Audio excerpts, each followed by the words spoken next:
Corporation for Public Broadcasting funding cuts. What you need to know. The shocking news that's rippling through the media landscape. The Corporation for Public Broadcasting, CPB, the backbone of PBS, NPR, and over 1,500 local radio and television stations, is facing an uncertain future. The CPB, which has been instrumental in supporting beloved programs such as Sesame Street and Finding Your Roots, announced its closure following the withdrawal of federal funding. This move marks the end of an era that began in 1968 when the CPB was established to promote educational programming and cultural content across the nation. But here's where it gets controversial. The decision to cut funding has sparked heated debates about the role of public media in society. Critics argue that public media is politically biased and an unnecessary expense, while supporters emphasize its importance in providing quality educational content and emergency alerts. The debate raises crucial questions about the future of media and its role in informing and educating the public. The ripple effects of these cuts will be felt most acutely by smaller public media outlets in rural areas, which rely heavily on CPB funding. These stations serve as lifelines for communities, providing essential services like weather updates and disaster alerts. The loss of funding could force many of these stations to close, leaving rural residents without access to critical information and entertainment. And this is the part most people miss. The impact of these cuts extends beyond the immediate loss of funding.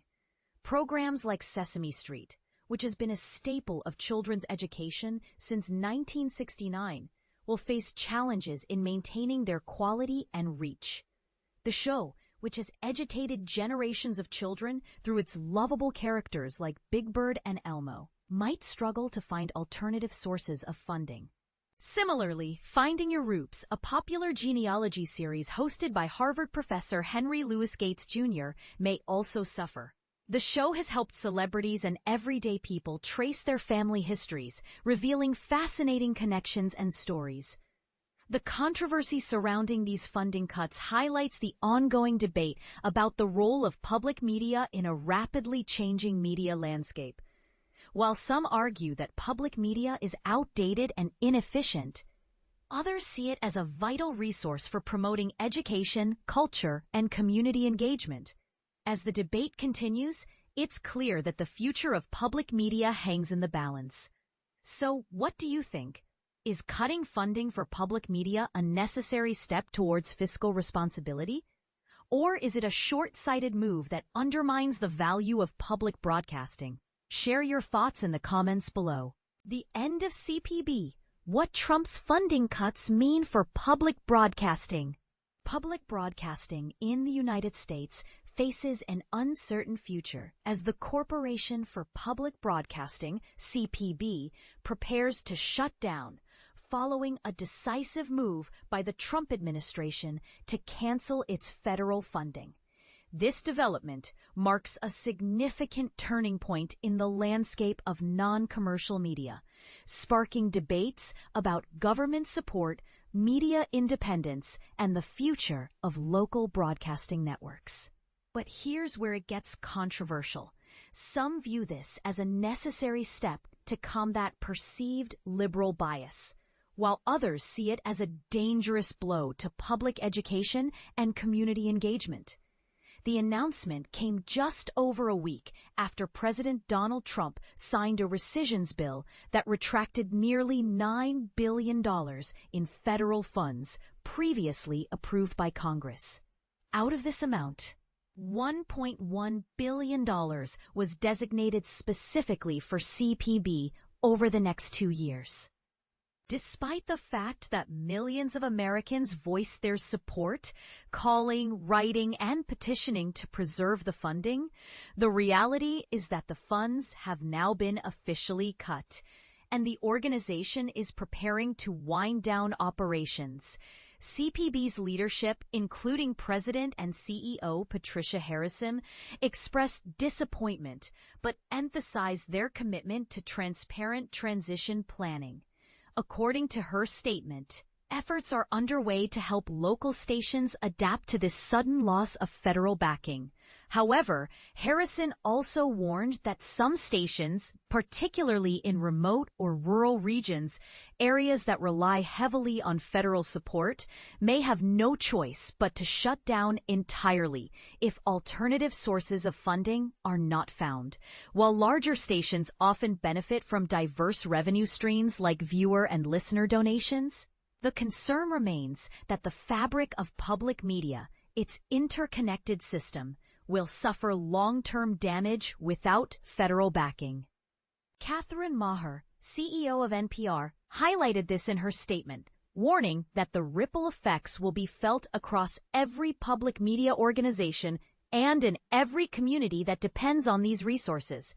Most of CPB's roughly 100 employees will lose their jobs as funding runs out on September 30th. Though a small team will stay on through January to oversee a responsible shutdown process. The closure ultimately reflects a political victory for Trump, who had previously attempted various strategies to defund public broadcasting, going as far as trying to remove certain board members, despite lacking legal authority to do so. When these initial efforts failed in court, Trump publicly declared victory after the rescission bill was passed, tweeting that Republicans have tried doing this for 40 years and failed, but no more. Despite this, some advocates hoped that Congress might restore funding through regular appropriations, but the recent Senate draft bill, without such allocations, indicates a slim chance for that comeback. Supporters on the political right see this move as a stand against what they consider liberal bias at NPR and PBS, framing it as a battle to curb perceived ideological influence. Conversely, public media advocates argue this marks the end of an era, one where the government helped fund independent, non-commercial radio and television, fostering educational content and community programming. Craig Aaron, co-CEO of the progressive media reform group Free Press, commented that the loss of CPB is a consequence of the deep and corrupt failure of Congress and the Trump administration to invest in informing the American public, emphasizing that many artists, journalists, educators, and creators will be silenced or sidelined without federal support. Despite the bleak outlook, Aaron also expressed hope for a future where public media could be reinvented as a resilient institution, serving as a safeguard against authoritarian tendencies and meeting civic needs. Meanwhile, some local station leaders see this moment as an opportunity to rethink their funding models. For example, Boston's public media powerhouse, GBH, recently displayed a sign outside its headquarters reading "Local, Trusted, Defunded," signaling their commitment to resilience despite federal cuts. They have launched a fundraising campaign urging local community support, emphasizing the importance of staying independent and community-focused. Ultimately, the closure of CPB signals a pivotal, contentious chapter for public media in America, one that raises fundamental questions about the role of government in supporting civic education, diverse voices, and local storytelling. Do you think defunding public broadcasting will truly serve the public interest? Or does it threaten the fundamental layers of democratic engagement? The conversation is just beginning, and your thoughts could shape how this story unfolds. PBS Western Reserve responds to Corporation for Public Broadcasting closure. In a significant turn of events, PBS Western Reserve has issued a statement in response to the recent announcement regarding the impending closure of the Corporation for Public Broadcasting, CPB. This news, which has stirred emotions and concerns within the community, was made public last week.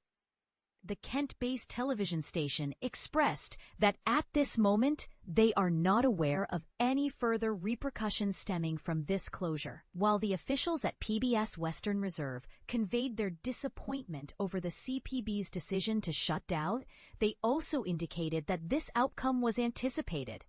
The statement further emphasized PBS Western Reserve's commitment to uphold the mission of the CPB, which is to inform, educate, and enrich the lives of the public. They expressed confidence that with the support of their community, they will continue to fulfill this vital role. Serving the Youngstown area and parts of western Pennsylvania, PBS Western Reserve plays an essential part in the local media landscape. The announcement from CPB followed President Donald Trump's signing of a bill on July 24th, which effectively cut funding for public broadcasting. In light of these funding reductions, PBS Western Reserve, along with other local television and radio stations, shared their concerns with First News last week about how these cuts might impact their operations and the services they provide to the community. But here's where it gets controversial. The implications of these funding cuts extend beyond just financial concerns. They touch on the very essence of public broadcasting and its role in society. How do you feel about the future of public broadcasting in light of these developments? Are we at risk of losing a crucial resource for education and information? Share your thoughts in the comments below.